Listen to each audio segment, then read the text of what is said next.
Hello, buddy. Welcome back. I'm the Strategy Professor, and today we're going to be talking about the concept of counterpicking in League of Legends. So, special thanks to Jens for this, and we're going to be going over team composition theory, 5 qualities of strong champions, 3 popular strategies in solo queue in terms of developing win conditions, and then finally we'll talk about how counterpicking fits into all of that, and when you should be counterpicking, why you should counterpick in different situations, and what are some of the good counterpicks. And so I compiled a brief list here near the bottom of the tier list for the top 10 champions by rank as I rank them on my tier list. And then why you would pick the champions, who are some hard counters to the champions, and who are some soft counters, and why. And we'll go into that at the end of the video. So as always, you can access timestamps in the description if you want to jump around, if you don't have time to watch the whole thing. And you can access this Google Doc in the description as well. Okay, so let's go ahead and get in here. So, first of all, you need to understand, and everybody does, that team composition matters, okay? And this is a myth out there that in solo queue, especially in silver and bronze, that team composition doesn't matter. Just play whatever you win. You can always win with anything in solo queue. Just play whatever you want and just win, right? And to some extent, yes, that's true, of course. Like, you know, you can win with any champion in any game. But I would say that it's a bit naive to think that every champion is just as powerful as every other champion on any given patch, right? Like, statistics, that just does not bear that out over time. So, yeah, there are some exceptions. So, if we look at, you know, just a common site. If we look at something like supports, for example, right now. You know, it's really hard to say that someone like Annie, who overall has a 45% win rate on patch 8.2, is of the same quality as something like Janna, who has a 53% win rate, or like a Heimerdinger support who's not even here would be just as good as something like a Tarek on this patch, for example. So, you know, clearly there are limits somewhere. It's just what are those limits, and how can you play around those? Now, I've talked about this concept in several videos before. And, you know, it's important to understand that, you know, people play League for different reasons. You know, most people should probably be playing League just for fun, just because they enjoy the game, and they like having a good time with it. But that's not the same thing as playing to win, right? That's not the same thing as playing ranked 100% to win as much as you can, to climb as much as you possibly can. You're going to have to make some sacrifices if you want to do that, right? And then it's up to you to decide, is that worth it or not? So I talk about this a lot, and I have an entire video about this called my Meta Slave video that I released a while ago, and I have it linked here. I also talked about these concepts in my Pick, Ban, Dodge video and in my One Trick video. So I'm just going to reference these really quickly, and then we'll move on. I'm going to hit the highlights. If it sounds like it's interesting to you, go back and watch some more of it. But basically, this concept of Meta Slave, which is like playing things that are really strong and like not being creative, like this myth that people create, is really just a psychological way that people often who aren't climbing deal with cognitive dissonance. So it's a way that they try to explain why they aren't climbing. Oh, well, I'm not a meta slave. I play this other champion, and so I'm not climbing, but I could climb if I wanted to be a meta slave, you know, that type of thing. And I talk about, you know, how that fits in terms of psychology, but I also talk about, in this video, like the concept of many YouTube videos out there are sensational. Like that is the business model of many channels. They have to constantly come up with new content, and instead of, I mean, there are a lot of great YouTube channels out there, but I'm just going to say one of the easiest ways to get views and to generate new content is just to find really obscure stuff and try to hype it up as much as you possibly can to get videos. So, you know, like, oh my god, you won't believe this all, you know, all AP Renekton build top lane is overpowered. You know, they'll have all caps, and they'll have a picture of like the champion and maybe the creator like with a WoW, you know, face or something, and then like, you know, the 2 items that they buy on it. And this is the formula for getting a lot of views on YouTube, right? So, oh my god, you won't believe this champion or that champion overpowered, or oh my god, Koreans are building this, look at this guy. So they find these exceptions, these really weird things that don't work most of the time. That's why most people haven't heard of them, and they bring it out and try to hype it up to make the game seem fresh and interesting. And that's good, that's fun, that's a fine business model, it's great, it works for lots of YouTubers, but people have to understand that a lot of these people are not in the business of helping you climb as efficiently as you possibly can. And there's nothing bad about that, right? Like, they are for entertainment. They're for intrigue, you know, and it's good that they make the game look fresh and interesting constantly. But I think that too often people get hustled by that into thinking, oh, well, you know, I can play whatever obscure thing that I want to play and climb. Because obviously there's this one Korean who's challenger that does it, and so anyone can do it. Just like, you know, Bill Gates dropped out of college and started a computer business in his garage. He's a billionaire now, so of course I should drop out of college and, you know, go start my own computer business, right? It's like, no, it doesn't work that way for most people.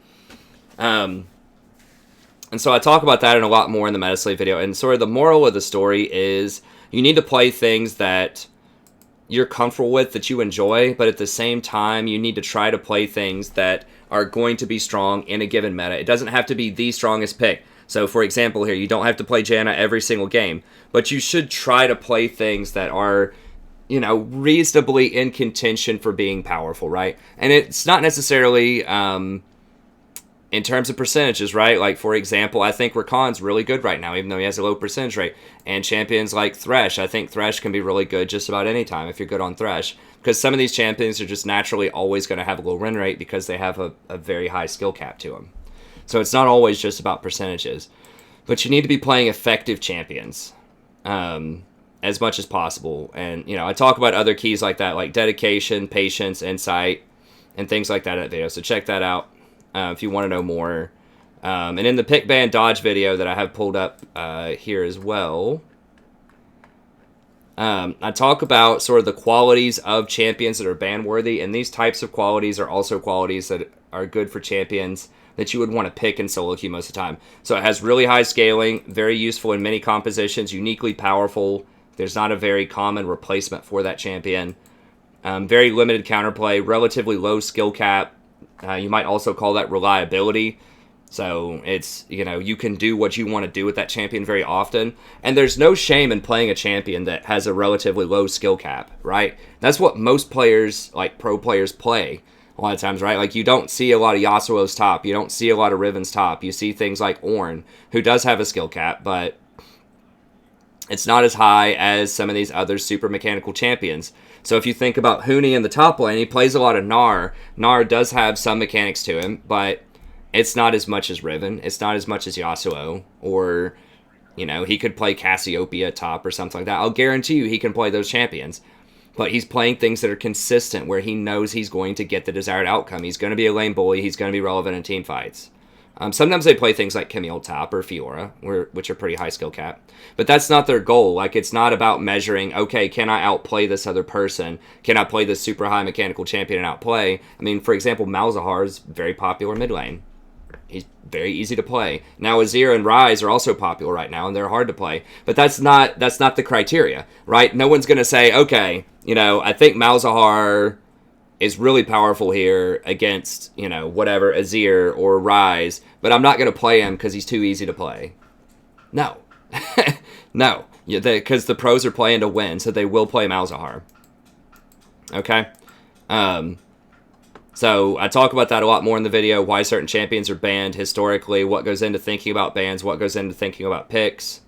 And then the final video that I just wanted to reference here is my one-trick video. So if you're interested in, like, which champions are really good in different team comps and really sort of universally powerful in many metas, both historically and I predict in the future they will continue to be powerful in many metas, then check out the one-trick video. That's really popular as well. So I'm not going to talk a lot about team composition and why it's important, but I just wanted to go over that a little bit briefly. What's up? Which phone?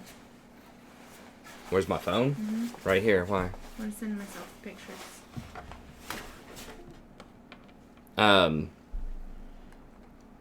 So check out those for a little bit more about, like, thinking about why it's important to have good team compositions and sort of what are some of the basic theories of that.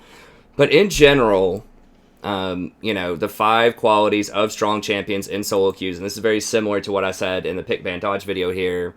It's CC, so the champion has crowd control.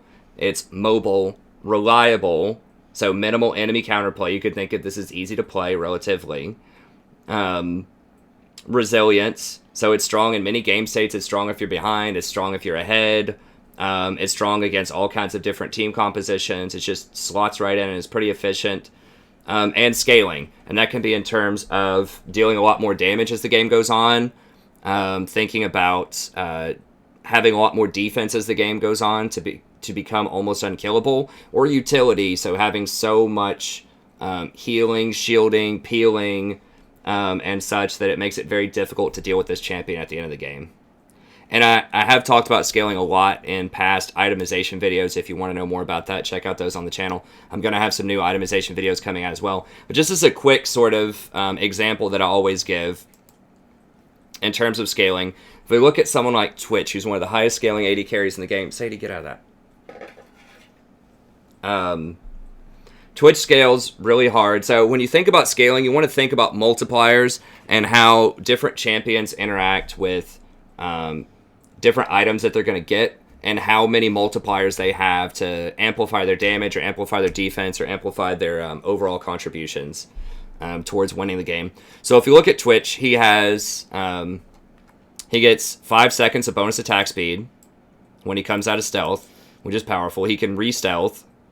And this is also why he's flexible as well. So this gets into his resiliency, is that he can be a team fighter, later on in the game because of his area of effect abilities with his ult. But then he can also be an assassin and work as a stealth. So that means he can work in a team fight comp and he can work in a split pick comp, which we'll talk about here in a second. So he's very flexible in terms of what your team picks and in terms of the overall game state. Because if he's really far ahead, he can keep snowballing and sort of function as an assassin for a while. Or if he's behind, he can just chill and farm and then be really good in team fights later on.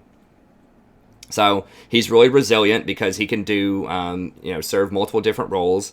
He has good scaling on his Q with this. He also scales with his poison. So the faster his attack speed is, the more attack speed that he gets, the more poison that, true damage that he's going to deal with his poison. The faster he's going to stack this up so that he can expunge with his contaminate, which scales very well with bonus AD. I mean, he gets 150% of his bonus AD scaling on his contaminate when they're full stacked.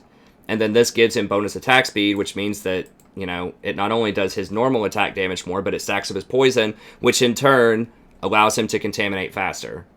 So see how those three kind of work together? That's what I mean by scaling. They all synergize very well together. And then, of course, you have his ultimate, which gives you flat AD, which works really well with the extra attack speed that you get, which scales really well with his E. And the attack speed also, allows him to hit multiple targets with this and stack up poison on multiple targets, which also works really well with Contaminate. So the AD works with Contaminate, and the extra area of effect attacks work with Contaminate. And then all of this is very good with Hurricane, specifically because it gives you attack speed and multiple hits, which stacks up the poison even more. So that's why he's one of the highest scaling champions, is that all of his abilities, with the exception of W, which is kind of a whatever ability. It's okay, but it's on the weak side. But the other three all synergize very, very well with each other. And they all mean that he scales very strongly into the late game. If you look at Vayne, Vayne's another one. So if you ever wondered, why do Vayne and Twitch seem like they just completely evaporate people?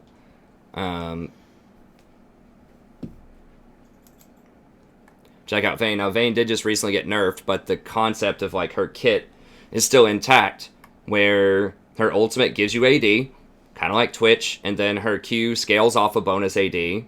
And her ability to reposition has a lot of utility in it, so that in team fights she can constantly get away from tanks and break tanks by dealing a lot of damage with the true damage of her silver bolts. So she has tank breaking capabilities, she has really high mobility, she has really good scaling between her ult and her Q, highly mobile, just scales very well into the late game. She has 3 different things that modify the amount of damage that she does. The flip side, if we look at someone from the utility tree that's like this, you think of Janna. So Janna scales really well, she has really good AP ratios on her shield, and one of the things that a lot of people overlook is this bonus AD that you get. This scales off your AP. So not only does she have a shield that scales really well off a bonus AP and scales really well with all the plus shielding items, your Redemption, your Ardent Sensor, your Mikhail's Crucible. So she scales really well with that. She has a fairly high base shield. It's been nerfed. in the past, but still really good. But it also gives extra damage. That's an extra BF sword worth of damage. So you're giving your AD, an extra 1350 damage or 1350 gold worth of stats. A lot of times. So that's what makes her shield a lot better than other shields out there that you might get, like a shield from Karma or, even Lulu's shield is going to be a little bit weaker. Now, Lulu's W does have scaling because it gives you better attack speed and better movement. So Lulu does have scaling on her W. But this is historically one of the things that makes Janna scale so well. And I have an entire Janna guide if you want to know more about that. But she scales really well off of that. And then her Monsoon ability to displace people and to heal up for a ton with 150% AP ratio on the healing. And a really high base number that scales very well with plus healing and shielding. And just her mobility and her safety. Her ability, like 2 different movement stopping abilities with her Tornado and her ult, which are great at stopping things like Zac or Lee Sin or Jax from jumping on people or Akali or just any number of jump champions. She's just very, very good at that.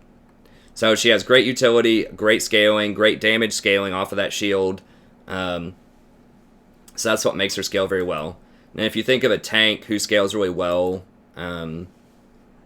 you might think of someone like Sejuani, for example, who's really popular, or Maokai right now. But if you look at Sej, she's really popular in pro play. She doesn't see as much as she should in solo queue action, but it follows a similar formula, right? So she gets a ton of extra resistances in her kit right here, and she has a lot of CC. She has pretty decent mobility with her Arctic Assault, being able to go over walls and move around. Pretty good slow, and does pretty good percentage-based damage whenever she shatters people. So, nice CC, good defensive steroid that scales very well with bonus health. And good overall damage output. So, Cho'Gath's another one, Maokai's another one. So this is what scaling means. So that's what you want out of a lot of strong champions. Lots of CC, mobility, reliability, not too difficult to play, not too difficult to execute, resilient, strong in many game states, and scaling. All those champions that I mentioned all meet a lot of these criteria. So you want to be picking champions that have at least 4 of these qualities, and preferably a lot more of them. So you want to try to avoid champions that have no CC, that are immobile, that are relatively hard to play, that are only really good when they're ahead a lot of times, and that don't really scale that well. So I don't want to... I'm trying to find I'm going to think of a champion that's not like super popular that would fail in this department quite a bit.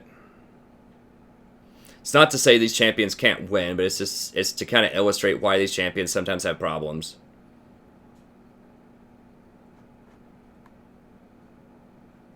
I mean, Pantheon could be one.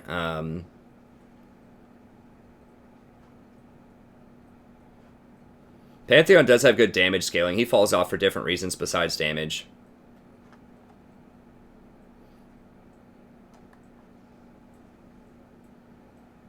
We'll say like Aatrox, for example. I know that there are people out there who love Aatrox, and people can do a lot with Aatrox. But if you look at Aatrox, he has very limited mobility. He has to use his Q to try to gap close people. It takes 1 second, or it takes like a little bit for him to land, so it has decent counterplay to it, so it's not very reliable. That's his only form of CC. I guess he does have a slow off of his E, which is relatively easy to dodge. People can kite him very well. He does a lot of damage if people can stand there and hit him a lot, but his damage is not very reliable because he can be kited a lot. He has virtually no CC. His mobility's limited. He's only really good when he's pretty far ahead. If he's behind, he's not that great. There's a lot of counterplay. He does have good scaling if he can sit there and auto, but he's not going to be able to do that most of the time. He's reliant on his teammates to hold people still. So that's one of the problems, and that's why you don't see someone like Pantheon that much. I mean, wave clear is another thing that kind of fits into reliability about why a champion can be good or, could potentially not be as strong. Other champion, I mean, like Volibear is another one who's not very popular a lot of times because there's a lot of counterplay to him. He just has to run straight at people. And he can be peeled, so his mobility is not that great. His scaling is okay. He does like alright damage, but he has to be able to sit there and do it, like auto attack people. So it's fairly unreliable. He's pretty bad when he's behind, and he just doesn't really offer a lot of CC. So that's kind of the quality. If you think of champions that are just underplayed or like chronically have low win percentages, it's because they're missing several of those qualities a lot of the time. Okay, so that's what you want to look for. Let's think about 3 popular strategies in solo queue here. Okay, so the best overall strategy, I think, to win solo queue is to team fight. All right, and the reason for this is that that's the easiest thing for people to understand. Now, I know that seems counterintuitive because there's always that one guy on your team that will never group up. But in theory, this is the easiest thing because people understand that. You get everyone together and you fight. Okay? And if you watch how most teams win, it's because they have more people in a fight than the other team. That's it. So you just get your 5 people together and just go pick a fight with them while the enemy has somebody who's trying to split push or who's off doing red buff or blue buff or just like goofing around in the jungle. You catch out the other people, you start a fight, you have more people than they do, you win. Like, that's kind of the story of solo queue a lot of time. And it takes the least amount of macro knowledge. You don't really have to know what's going on in the rest of the map that much. All you have to know is there's 5 people in front of you, you have decent vision in an area, you see the enemy team, and you start a fight. I mean, it doesn't really take that much macro knowledge to do it. So it's very reliable. Just people intuitively understand that. Go fight the enemy. Go kill them. And you don't have to worry about what's going on elsewhere on the map as much. You just straight up just fight. I mean, obviously, if you can pay attention to side lanes and, pay attention to timers around the map and, pay attention to spawn times on different objectives, like Dragon or Baron, of course that's useful. But I'm saying that there's a lot less of that required for this particular strategy. Now, you're going to need initiation and crowd control, and usually a tank.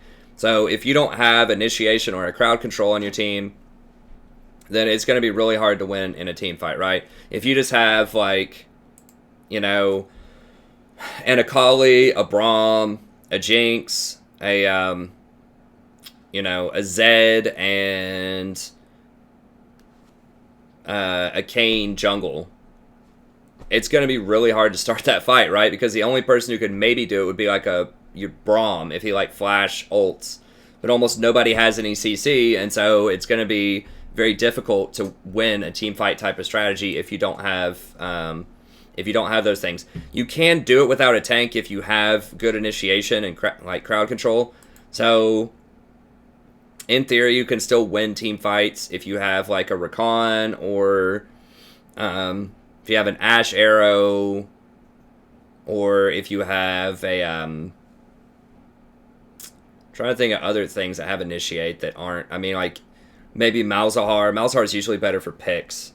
But it's no surprise that most of the initiation in the game does come from tanks. Because usually the person who goes in also needs to be, tanky so they can take some hits and get back out. I mean, I guess you could have like a flanking cannon ult or something like that. But usually you want a tank who can crowd control and initiate if you want to do a team fight comp. Now, team fighting can fail if you fall behind. So that's kind of the pitfall of team fighting is if you fall behind and if their team outscales you and all you can do is team fight, then that's going to be a problem. So if you don't have a split pusher on your team, let's say that, your top laner is Nautilus or something like that. Like, he's not going to be 1v1ing anyone probably top lane. And maybe your mid laners is Ziggs, and your jungler is an Amumu or something like that. None of these champions are going to be able to split push. You're going to have to team fight, but none of them scale particularly well either, and so you could potentially get outscaled. And if they have a better split pusher, like if they have a Camille, then you're probably not going to be able to do your strategy of team fighting, right? So you're going to have to send someone after that Camille, and they could, in theory, force you to split up to go deal with that. So that's when team fighting fails, is if you don't have great scaling and if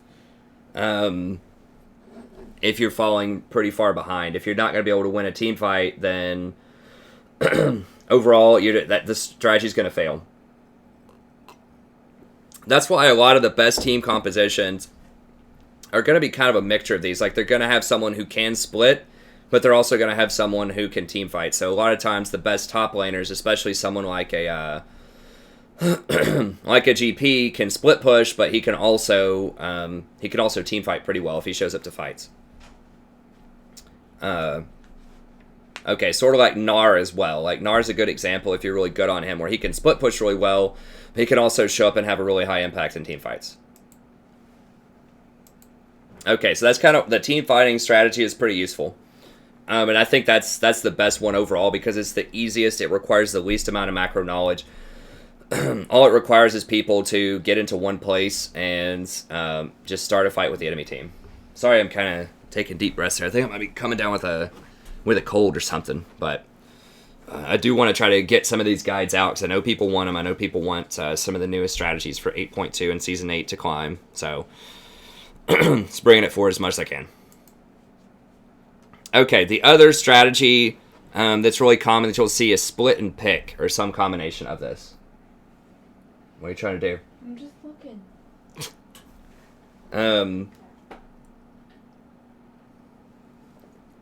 So this one is the best strategy for Smurfs, and this is what you'll hear a lot of high elo people say things like this. And this is not best for everybody, okay? This is best if you are in a division or a league that is significantly lower than where you should be, right? So this is what's best for Smurfs. So why is that? What's up with that? Well, when I'm talking about split pick, I'm talking about playing a champion who split pushes really well, top lane, and you want to avoid team fights and then try to force people to come up and deal with you top lane. So Nice talks about this a lot in his videos. You know, he's a big advocate of going top lane and just like trying not to team fight as much as possible and just splitting your way to victory. And there are a lot of other YouTube commentators that say stuff like this too. So the argument here is that they'll say that team fights are basically a coin flip, that if you just get 5 people together, it's just whoever's out of position, that team's going to lose no matter what. And so why expose yourself to that type of tomfoolery when if you know how to split push well and you pick a very high scaling split push champion, you can force 2 or 3 of the enemy to come to you, and then your team will have a much more favorable number of like a 4v3 or a 4v2 potentially in the mid lane.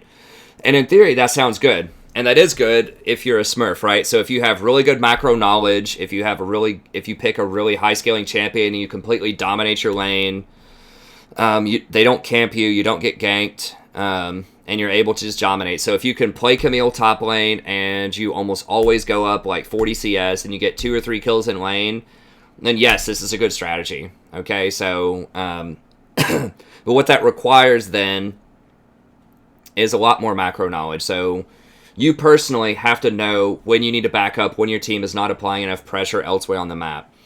But then also you have to get enough warding so that you have the proper vision to make good decisions on whether you should go forward or not go forward. So you need good warding, which either you have to provide or you have to convince your support to provide good warding. So for example,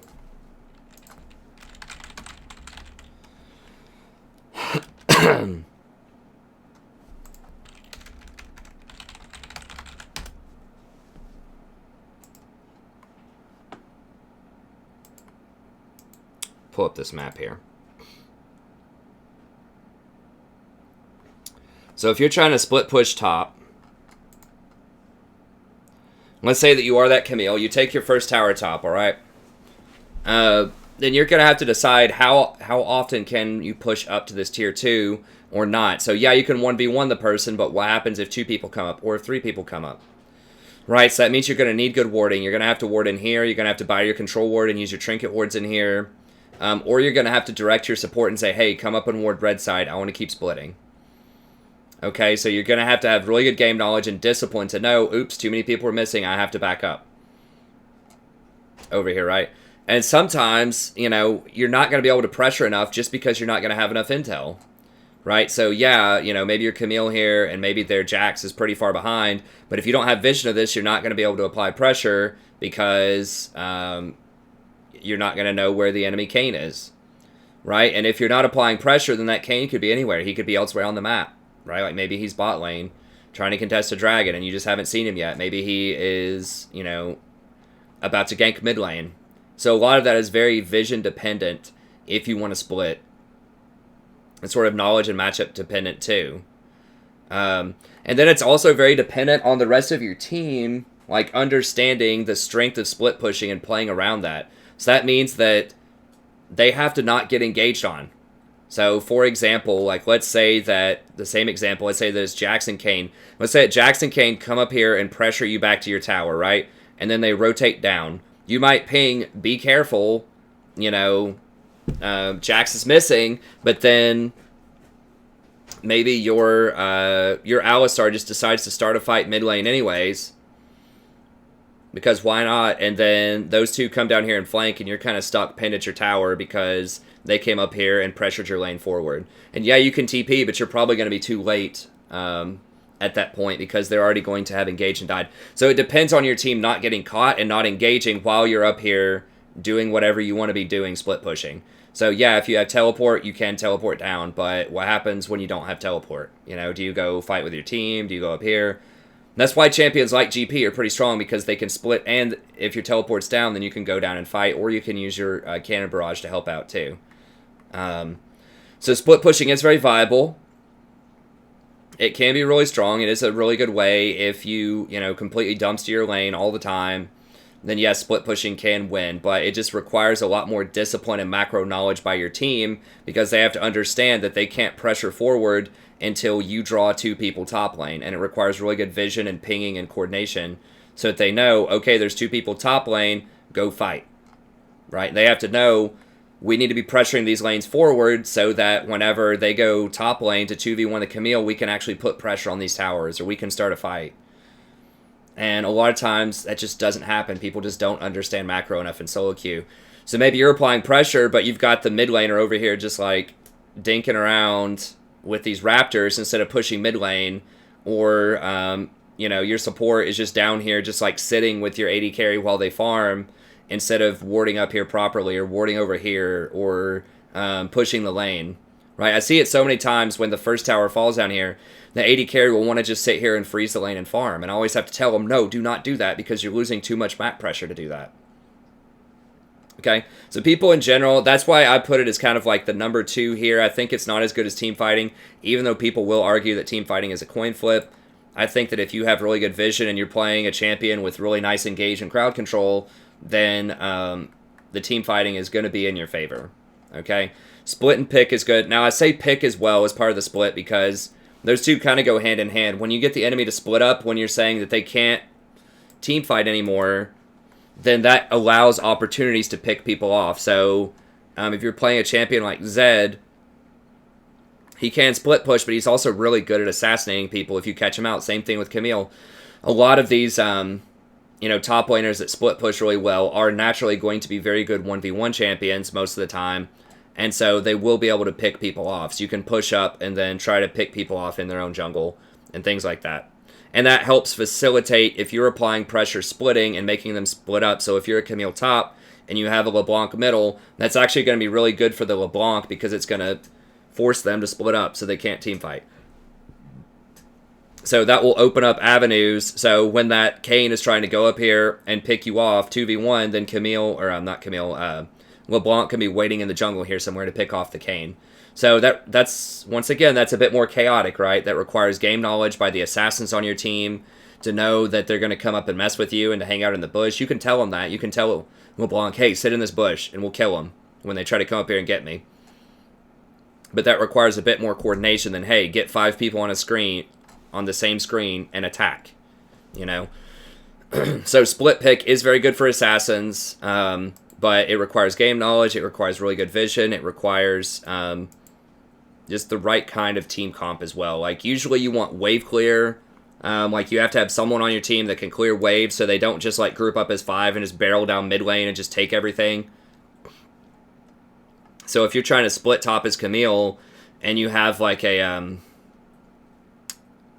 don't know, I'm trying to think of a low, maybe like a Twitch or something. You have, like, a Twitch, a Kassadin, and a Soraka trying to hold down the mid lane against, very heavy wave clear and dive. Like, maybe they have an Alistar and, a Sivir and just something else that pushes really, really well.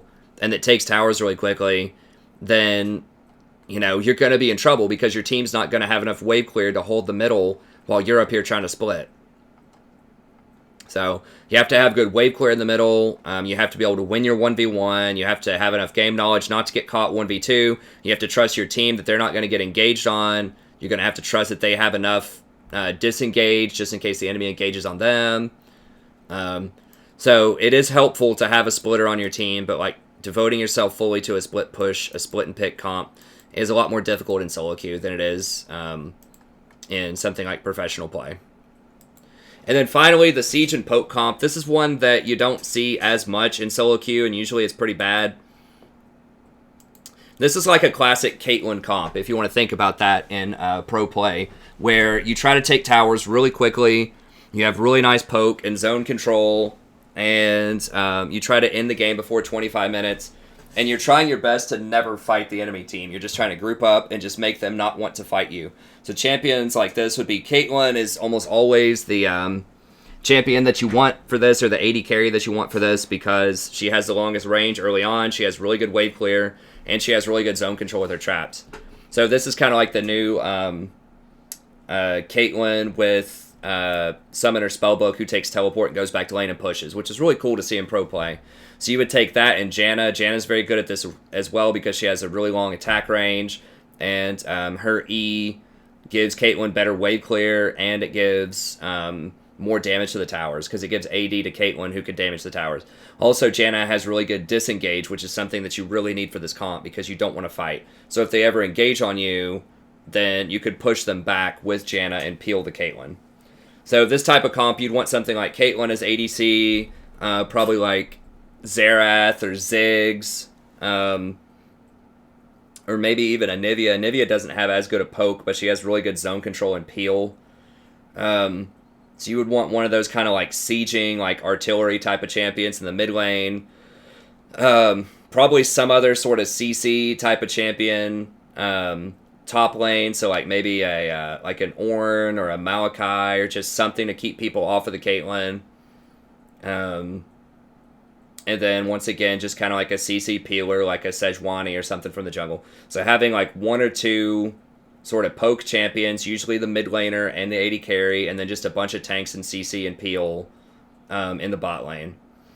And so this is really nice because you can just get so much map position that they can't really do anything. I mean, in the mid game, if you take out, with Caitlyn, if you take out this tower at like 8 minutes, you walk to middle, you have a Xerath middle who's poking you out, and then you have the Caitlyn Janna who's up here, messing with you, threatening this tower, and then you have Malachi who's ready to teleport, and like Sejuani who's like floating around the flanks to stop anyone from, flanking and engaging, and that's really hard to deal with. So you can just like, boom, take this, rotate up, take this, grab Dragon, grab Rift, use Rift, take middle.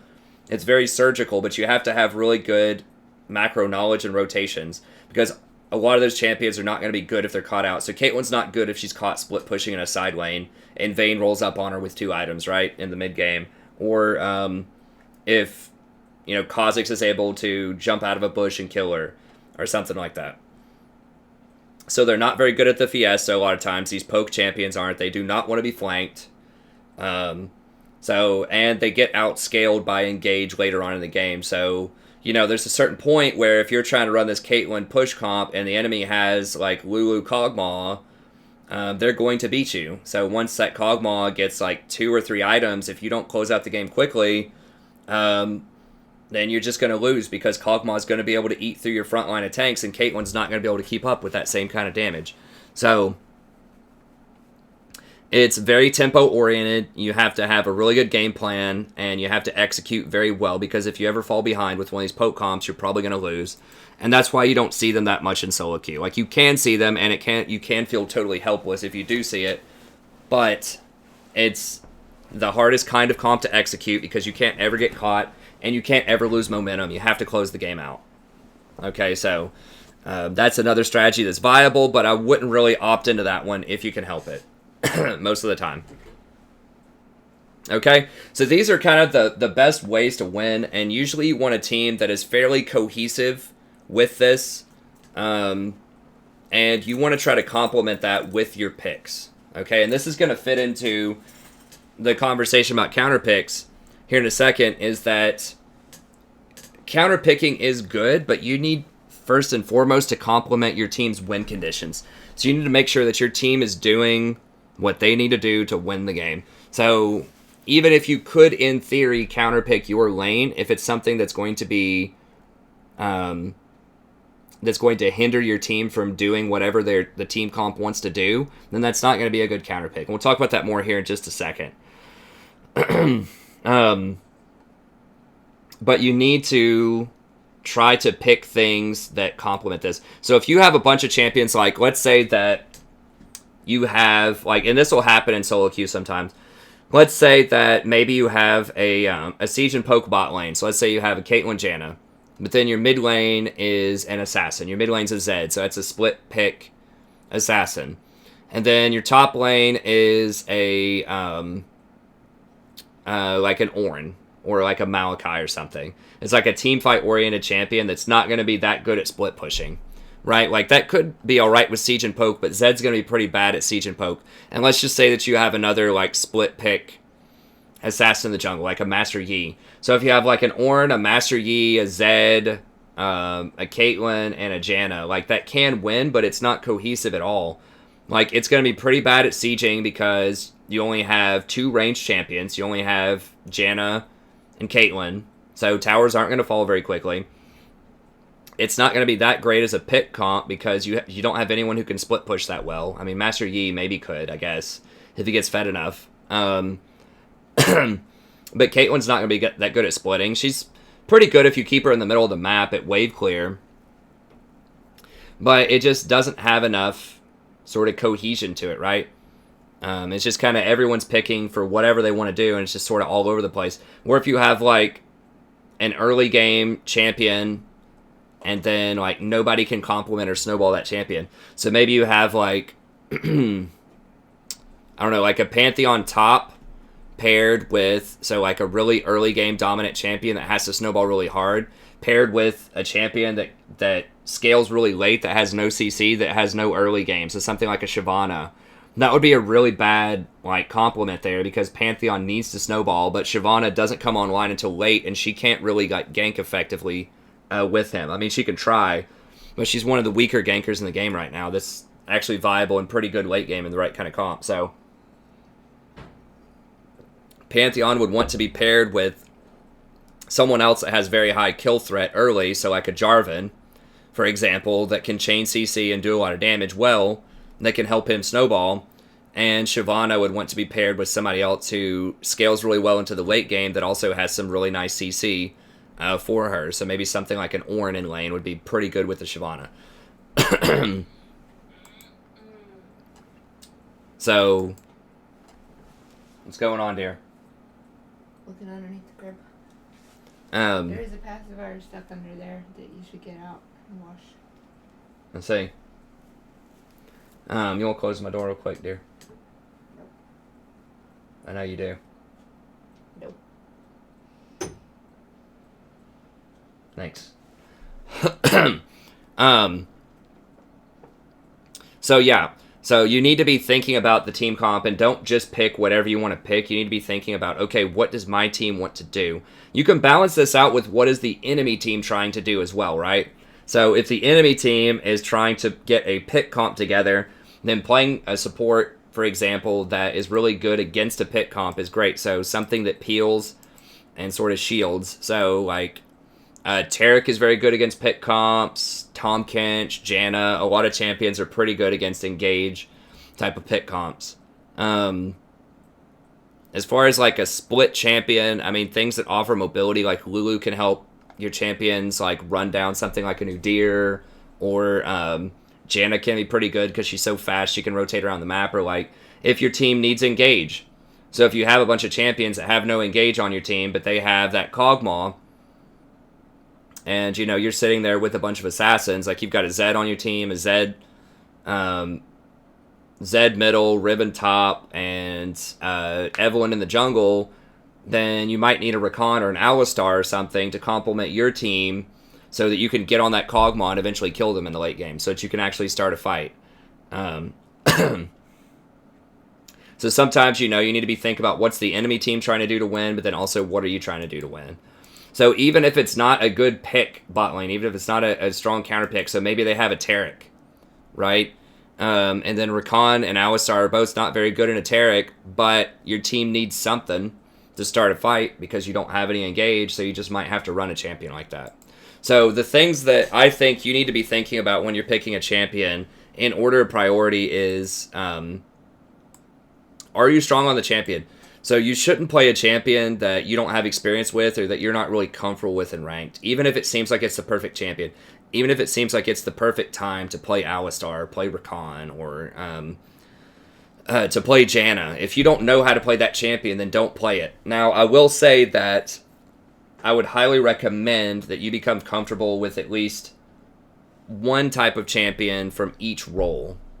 It doesn't mean you have to play them all the time, but just like one AP champion, bot lane, one tank champion, and one utility champion.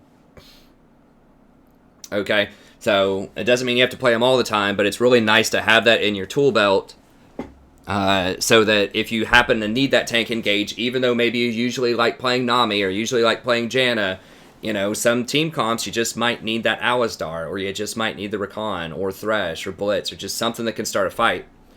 It's good to have that in your repertoire.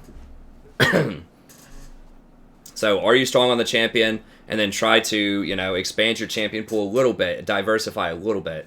But don't go too overboard. You still want to play, like a maximum of 3 to 5 champions or so consistently. Another question to ask yourself, is this champion strong in at least 4 of the 5 ways that I mentioned earlier, right? Do they have at least 4 of these 5 qualities? Lots of CC, mobility, reliability, resilience, and scaling. Okay, and I would say they should almost always have scaling. I do not really favor champions that don't scale very well later into the game.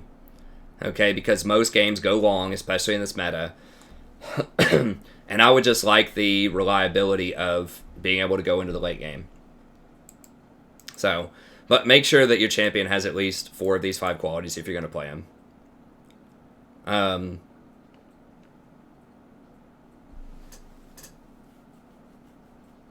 Okay, lost my place there. Okay, so does the champion complement your team? So does it work really well with what your team's trying to do? We just talked about that. Does the champion match up well with the enemy? So the final thing is it a good counter pick to something that the enemy's doing? So counter picking is good, it is useful, but you need to make sure that your champion is something you can play, something that overall is going to be strong, is 4 of the 5 things in a given meta, and that it works really well with what your team already has going on. So once again, even if you have the perfect counter pick in your lane, even if you have, even if you could pick Thresh or Tahm Kench into Thresh, for example, if your team does not have engage, you might have to set that counter pick aside and just go for the Rakan or the Alistar or the Blitz or whatever. Something else that can actually start a fight. That's the most common thing to happen is your team won't have engage, and even though you might have a perfect counter pick lined up, you might have to pick an engaged champion. Or like an AP champion, for example. If your team's running 4 AD, and for some reason you don't want to dodge, you might just have to play Zyra or Brand or something like that, even if it's into something that is historically good against those champions. Even if it's into like a Galio middle or, a bot lane Alistar or something like that, then you might still have to play those champions. I say Alistar because Alistar has pretty good sustain in lane, and he has really good engage later on, so he can start fights, or even if it's into like a Blitzcrank, for example. Okay, another thing to keep in mind is that you need to respect the limitations of the information that you have. And I talk about this in my Pick Ban Dodge video, is which champions do your allies want to play? So who are they hovering? Okay, get as much information as you can.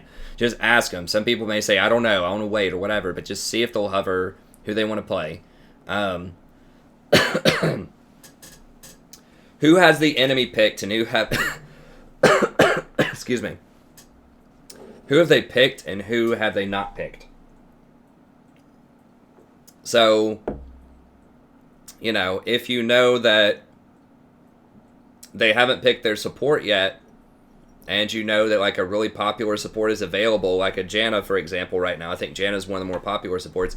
Then you need to play something that's at least decent into Janna. It's not going to be really hardcore counterpicked.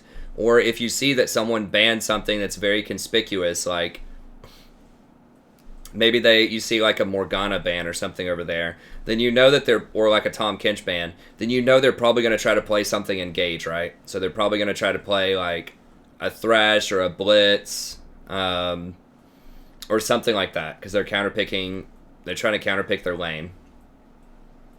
If it just looks like it's something bizarre that just like screams, I'm trying to counter this type of champion, then you would know. Or if they ban like Braum or something like that, then you might know there's a good chance they're going to try to play Ornn. Not always, but you can kind of read between the lines to see that a little bit. But if there's a very popular and powerful champion that's still left available, you need to at least consider that they might pick that champion and have something in mind. Keep that in mind when you're playing your champion.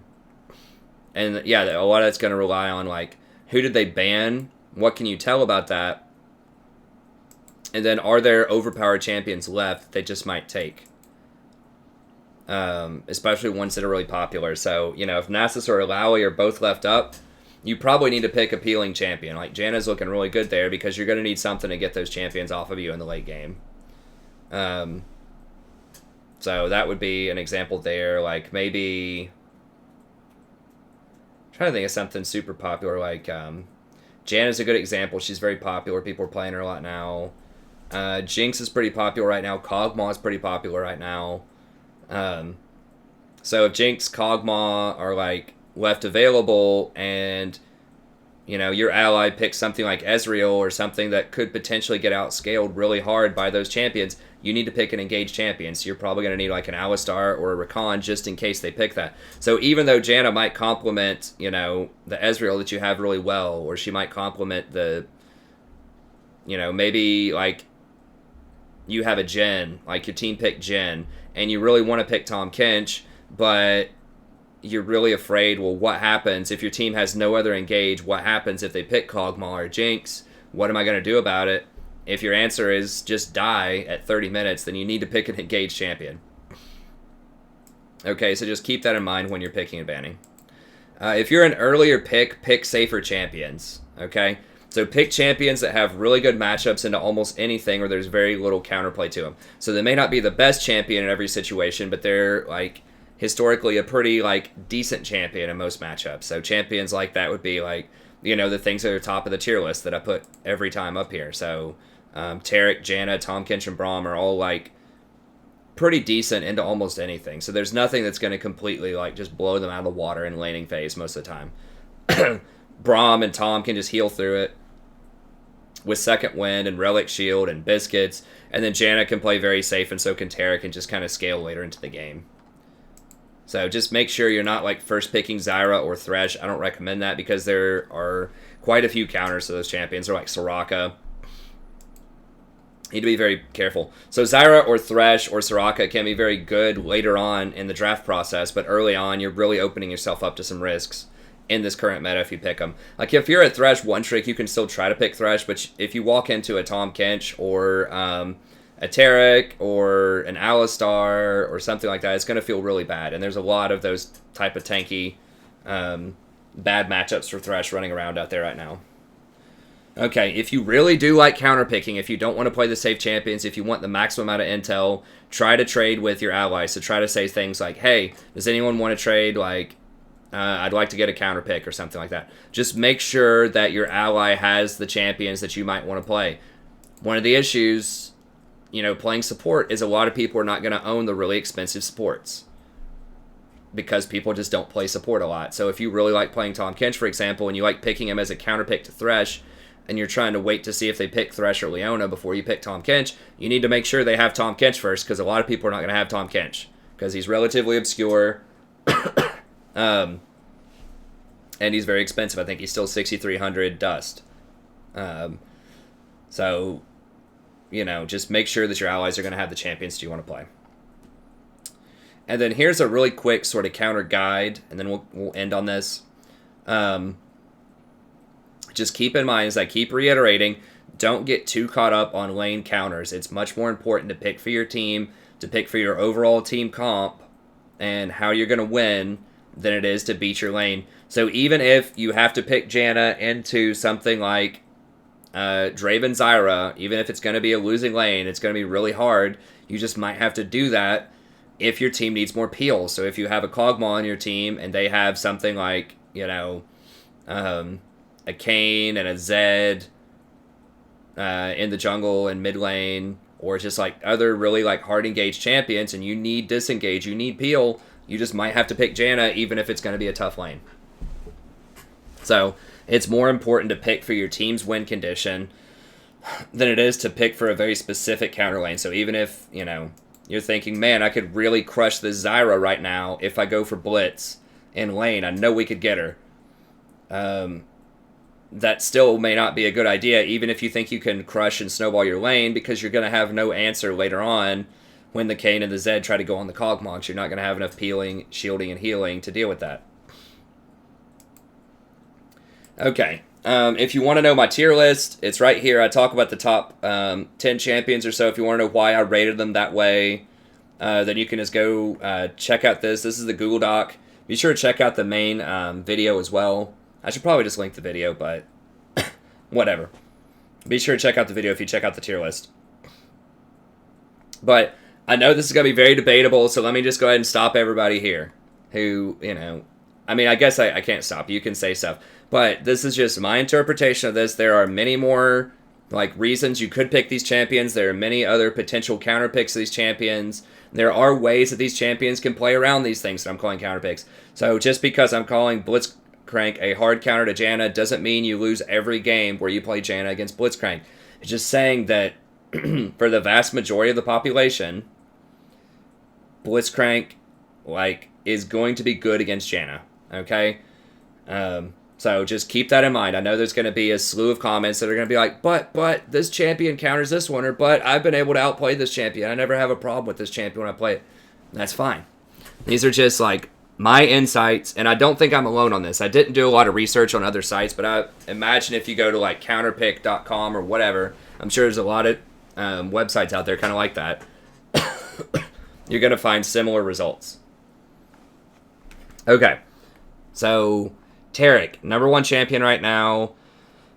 You would pick Taric for team fights, utility scaling, and tanky. He's one of the only champions that is really tanky, that is also a utility scaling champion. So a champion that can get redemption and locket is what I mean by utility scaling. He can get both of those items. He can, in theory, also get Ardent Censer, and he can get Knight's Vow. So he can get almost any item that's good right now. He can be aggressive early. He has great team fighting later. He's just a really very difficult champion to deal with, and he's a very strong pick. I don't think there is a very hard counter to Taric. I think that some champions can be good. If Blitz hooks him early enough before he gets enough armor, that can be good. If he gets camped, that can be good. And I did also only mention counters and picks from the bot lane. There are picks and counters from other lanes as well. But I didn't want to cover, all 150 champions in League, right? I'm just focusing on the bot lane for this, but there are interactions in other lanes, of course. So something that could counter Taric in theory would, maybe be something like a Malzahar that could, lock him up and they can chain CC him and kill him before he ults, for example. Or someone that could disengage from the team or whatever, like Janna. I think I have Janna as a soft counter. Yeah, so I have Janna as a soft counter because whenever Taric ults and tries to go in, Janna can blow everybody back because you can still be CC'd and moved while you're invulnerable by Taric. But Janna can counter that, at least to some degree, with her knockback and heal. So she can reset the fight, and I'm pretty sure her ultimate is about the same cooldown as Taric's ultimate. She's also going to be a safer champion in general, and she's going to have scaling, offensive scaling on her shield because your AD carry is going to get bonus AD. Whereas Taric's shielding doesn't offer any extra damage to his ADC. So if both champions have really strong AD carries and they're about equal, so it's like Jinx versus Twitch or something, and they're about equal in power, then I think Janna's going to outscale Taric in a skirmish. But that doesn't mean that Janna completely wrecks Taric. It just means that It's going to be a farm off lane most likely, and that I think Janna scales a little bit better, and her ult specifically has a really good interaction with Taric. So she's not a hard counter, but she's a pretty good counter to Taric. Another champion who's pretty good against Taric is Soraka. The reason is she can harass him a lot early, and he doesn't really have any engage to get on her later in the game. And even if you ultimate your team, Soraka can probably heal through a lot of that later on. So if you don't have engage, then Soraka can just run away with the game. She's very, very difficult to deal with if the team does not have any engage.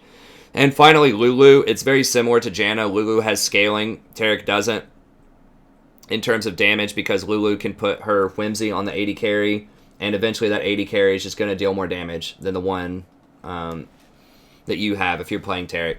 So she's not quite as good as Janna because if you ultimate with Taric, then you can still get on people and kill them. But Lulu can polymorph someone who's ultimate, who has been ulted, and she can use her own ultimate to, protect anyone that the Taric team is trying to assassinate. So Lulu and Janna and all of three of these just kind of outscaled Taric overall. And so I would not recommend picking Taric into these. Although it's okay. It's not like you're completely going to lose, but it's just a little bit harder because they're going to outscale him, and he's not going to be able to apply any pressure to them in lane. Okay, Janna's the other one.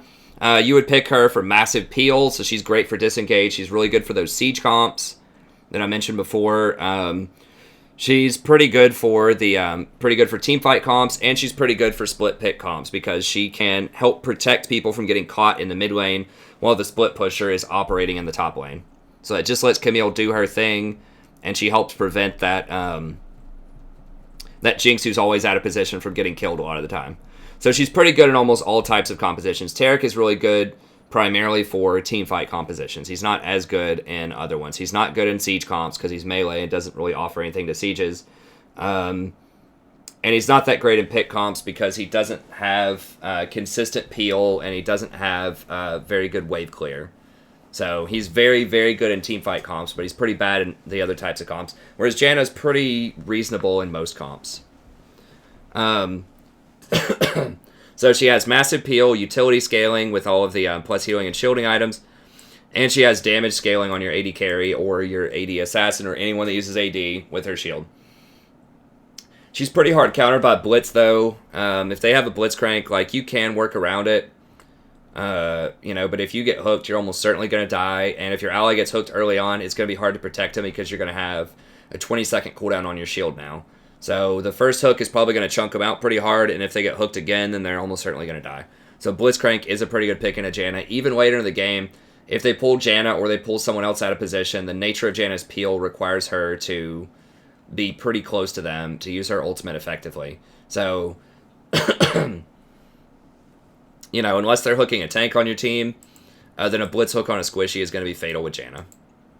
Okay, so soft counters to Janna are Thresh.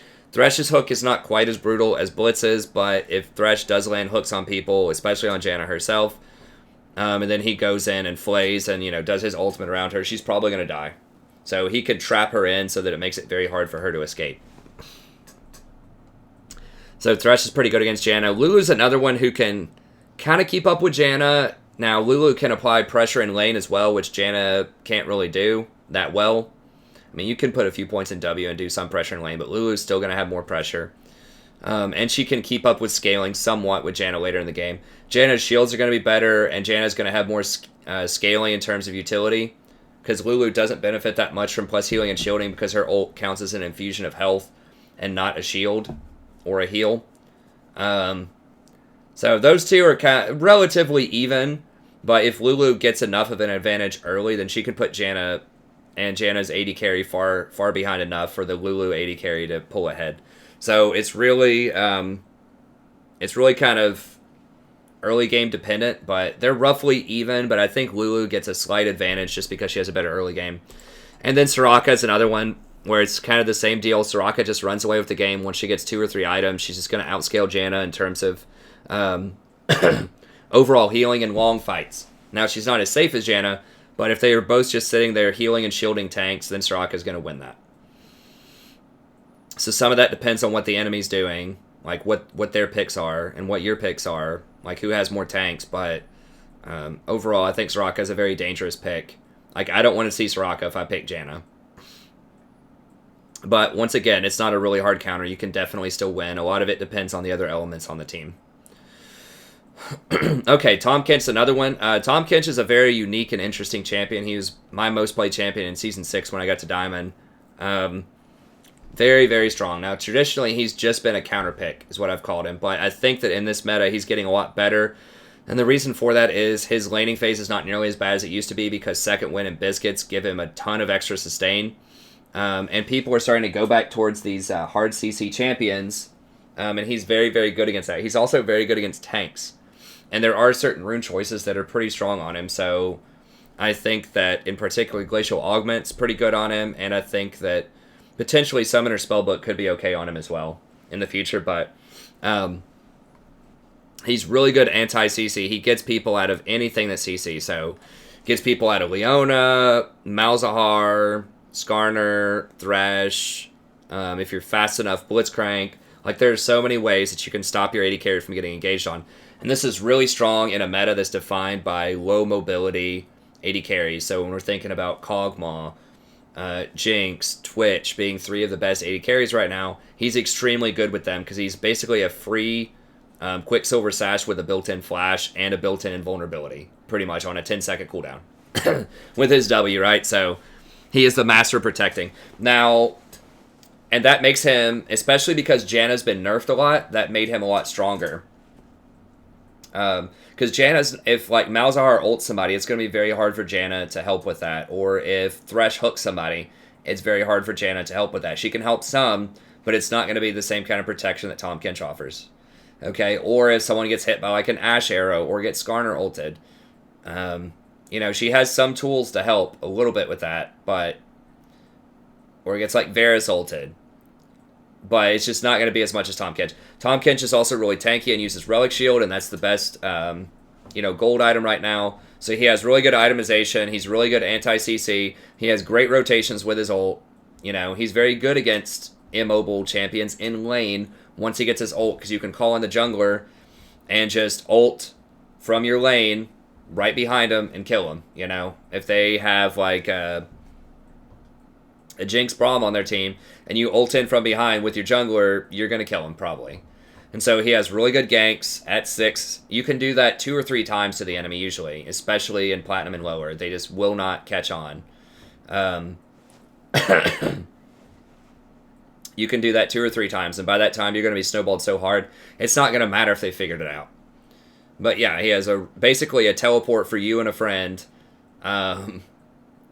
within a limited range, of course, but it's a very, very strong ultimate if you are really good at shot calling and understand macro very well. And then he's very good at tanks. He's pretty good against squishies, too. Like, when he eats somebody and spits them out, that's 32% of their max health. So that's really good, especially against tanks. So he has really good peel, good anti-CC, good rotations, good itemization. He's great. I think that a hard counter to him, though, is Janna, because you're not going to ever be able to do anything to anyone on your team. So yeah, he can peel, but Janna's going to outscale him with her shield. Once again, if they both have hyper carry, 80 carries, then the Janna person's just going to win a lot of times. So Janna just shuts down pretty much everything that he wants to do. Now, he can try to teleport behind her, but once again, she's going to have enough tools in her kit probably to stave that off. So I think Janna's pretty good into Tahm. Soft counters might be Lulu for similar reasons to Janna. You can also poke Tahm Kench in lane. Tahm Kench, however, if he hits Lulu with a tongue lash, she's going to have to flash or die, probably. Whereas Janna can tornado to get away. I mean, Lulu can Q to slow him down a little bit if he's trying to run at her. But I just feel like Lulu's not nearly as safe as Janna. It doesn't scale as hard, doesn't have as much peel. Later in the game. Soraka, similar reason. Outscales him, can poke him. Tahm doesn't have a good way to get on her. And Taric, to a lesser extent as well. He's just going to outscale. He has utility plus healing and shielding. But Tahm Kench can definitely kill Taric in lane. If he hits that Taric and eats him, then Taric's going to die. So, it's It's pretty good. I put Tarek in there just because of the scaling later and the team fight capabilities. But Tahm Kench is also really good in split pick comps because he can rotate around the map so quickly to pick people off. And he's excellent with that. And he's all right in team fights. He's not that good in siege comps, but overall, great champion right now. And his only real counter is Janna, although Janna is very popular, so you need to be aware of that. We're on time. We're way over. Pretty far over, so we'll try to speed up a bit here. Braum is someone else who's really popular. He's great for anti-projectiles, so he's good at absorbing Ornn ults, Nami ults, Ezreal ults. Remember that it doesn't stop a Lux laser, his shield, and it doesn't stop a Vel'Koz ult, so keep that in mind. But it does stop a lot of other things, particularly good against Xayah and Twitch, who are both becoming fairly popular. Pretty good against Jinx, too, because it blocks Jinx's rockets. So whenever she's firing multiple rockets with her Hurricane, it blocks that, and of course it blocks her ult. So pretty good against Jinx, pretty good against Twitch and Xayah, who are all very popular right now. He has a lot of CC, especially in team fights. You know, you're almost always, if you just get one hit on someone, if your team just auto-attacks them down, you're going to get a lot of CC. And then, of course, you have your ult. So, excuse me. Overall, pretty strong champion. Same deal as Tahm Kench, though. It's the exact same counters, I think. So, Janna's going to be a hard counter for the same reasons as Tom. And the same deal with Lewis, Soraka, and Tarek. Just things that are going to scale and that can peel and buff up 80 carries are going to be stronger than Braum most of the time. I think that Braum can maybe handle him a little bit better than Tom in a team fight, but Tom's going to have better macro pressure off of rotations. But they both kind of have a hard time with enchanters. Rakan is another one who is kind of an interesting hybrid, sort of like Tarek. He's not tanky, though, but he has really high mobility and engage, so he's the engage enchanter. So Tarek's kind of like the tank enchanter. Rakan's the engage enchanter. So he has top-tier engage, very, very good, especially with his ult. So you should definitely consider him if your team needs to get on a high-priority backline target, Jinx, Kog'Maw, that type of thing. He has great utility scaling, really good AP ratios on his passive and on his shield. Very, very mobile. So he's great at rotations, he's great at team fights, and he's great at split pick because he can get around the map so well and start fights. So, you know, when those two people go top to try to deal with the Camille and you have an opportunity for a 4v3 mid lane, he can start that fight to make sure that you capitalize on that 4v3 opportunity. Whereas if you're playing something like Tarek, you might just sit there and watch an opportunity slip away because you're not going to have as good of an engage. Okay, he's hard countered by Morgana. Morgana sucks. If you want to play Tahm Kench, I think that she's almost worth a ban. I have banned her before, or not Tahm Kench. You want to play Rakan, she's almost worth a ban because she can black shield the person you're trying to engage, but in addition, you're going to have to run right at her or run at somebody else, and whenever you pop yourself up like that, you're basically CCing yourself for about a second. You can cancel that animation a little bit, but you're basically going to be still in a very predictable place for at least half a second, and that means that a Morg Q is almost certainly going to be a hit. So Morg can Q you when you're going in, but she can also Q you after you W somebody because you're going to be self-stunned for a little bit, and that's a free skill shot. And Morg skill shots are like some of the most punishing in the game, like a 3-second bind at level 9. So Morgana is brutal as Rakan. Like, you can win, but it usually involves like avoiding Morgana and running around trying to pick off other lanes. So you really kind of have to go to a split comp at that point if they pick Morgana.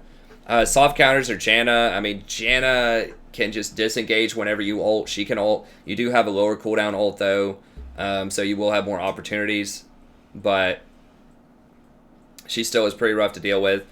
Tarek, similar reasons. You ult, he ults, and then he's just going to have better contributions in team fights at that point. And then Lulu is also on the rough side because she can ult the person that you ult, and then she can polymorph you, potentially, so that you'll die. Other problems from other lanes would be like Malzahar and Veigar, really rough matchups from the mid lane. And just a lot of those CC tanks are going to be tough. So like Maokai, Sejuani to a lesser extent. Just anything that's going to have a lot of CC is going to be difficult for Rakan to deal with, potentially. Still a great pick with Xayah because you have such a long disengage range after you go in. And you give Xayah a lot of extra damage, but if your team needs engage, he's a pretty good champ, but just be very careful that they don't have a lot of CC if you pick him. Alistar is another one who is similar to Rakan, great engage. Great roaming, but he doesn't have the utility scaling of Rakan, so he's not going to have as much of a late game impact. But he is tanky, so he does deal with champions like Morgana a lot better, because if she binds him, he can just ult out of it. And you're not going to get blown up. So if you go into a team fight, you hard engage, and they CC you, just pop your ult, you're going to have a bunch of tank items, it'll be fine. So you can start the fight and live to tell about it a lot of times without relying on mobility. Now, on the flip side, if you get caught out warding, or if a fight starts to go really south, like maybe you engaged, it looked really good, but then, you know, 2 more enemies come running out of a bush, or you just are all of a sudden getting flanked, or, you know, the assassin one-shots your AD carry, or something like that, just something really bad happens, you're going to die as Alistar. You're not getting away. You don't have any escapes. Whereas Rakan, if you're maxing W, which is what I recommend most of the time, a lot of times, even if fights start getting really a little hairy, then you can sneak your way out of it. You can often, you know, buy enough time to get your W off cooldown and jump over a wall or something. So Rakan's mobility is better at the Clown Fiesta, especially if you take a bad fight, than Alistar. Whereas Alistar is really good, especially if you're ahead at starting fights, and potentially even diving towers a lot better than Rakan can. So I think that Alistar is pretty good in that respect. Hard counter to Alistar would be Tahm Kench. You can eat people out of that engage, and then you're just going to be stuck, because Tahm Kench is going to stick to you, you know, with his Tongue Lash, with his Glacial Augment, and then he can potentially eat you, or at least slow you down enough to where once his W comes back off cooldown, he can eat you and kill you. So Tahm is a pretty hard counter to Alistar. Soft counter would be like Janna, Taric, Morgana. So Morg can still bind you. She can still black shield your engage. You can work around it a little bit better than Rakan can. But then Janna and Taric are still going to give you problems because they're just going to outscale you later in the game.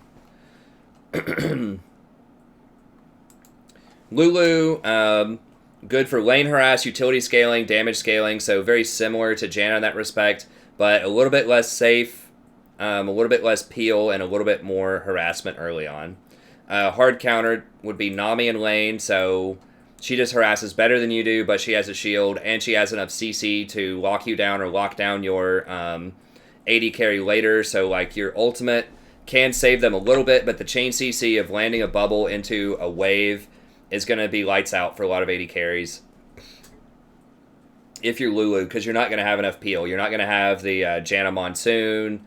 You're not going to have the Braum Chomp. You're not going to have a lot of the tools that some of these other champions have.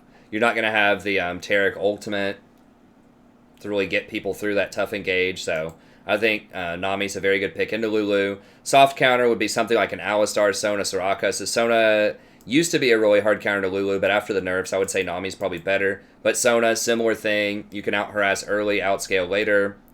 I guess outscale in a different way. Like Nami's going to have really good CC for later, but Sona's going to have really good healing and shielding for later.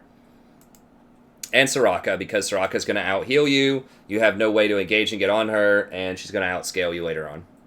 Alistar is... It's kind of tough. Like, Alistar can get on you and potentially blow you up, or force you to ult yourself instead of your AD carry.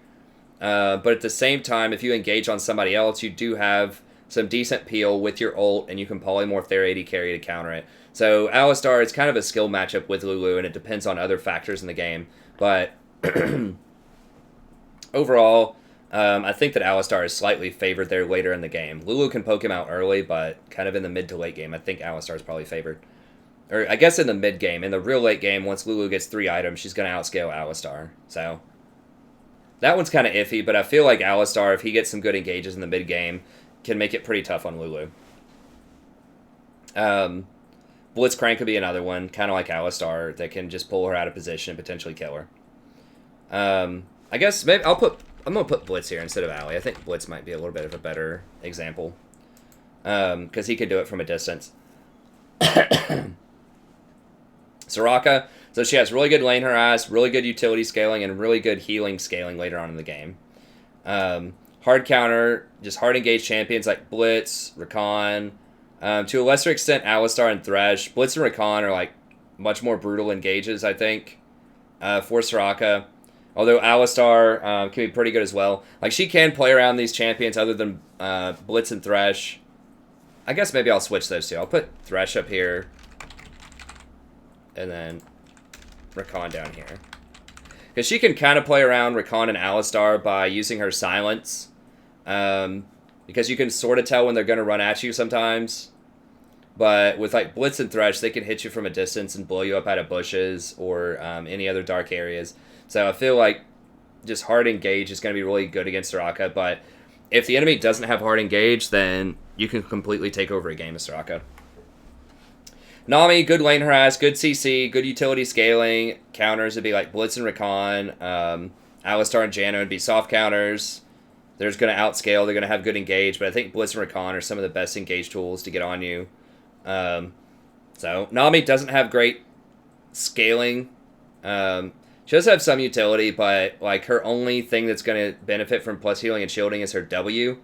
But she does have really good CC to compensate. So she has good harass, good CC for later. But she's not going to benefit as much from plus healing and shielding. And then finally, Zyra. Pick her. She's the best AP mage right now. Really good AoE teamfight damage. Really high burst damage on priority targets, especially out of bushes. So, really good high damage champion. Hard counter to her would be hard engaged champions like Blitzcrank. Now, that's a skill matchup because like a good Zyra can use her plants to block for Blitzcrank. But it's still a really, really dangerous matchup for Zyra. I think Zyra is pretty favored against Thresh, though, because his hook is a little bit slower and easier to dodge. And just in general, he's a slower champion. So you can play around him a bit better. Now, Zyra has a problem against any 3-item enchanter. So once you get Locket and Redemption, it's really hard to win as Zyra at that point, unless you've snowballed very hard. So she's going to have a hard time outside of lane against Janna. Janna, Taric, Lulu, all of those champions are going to be pretty tough. Although she can bully and beat them up in lane, it becomes a problem outside of the lane. Okay, and that's going to be it. Thank you very much. And special thanks once again to Jens for the generous donation. I hope you all enjoyed this, and I'll see you next time.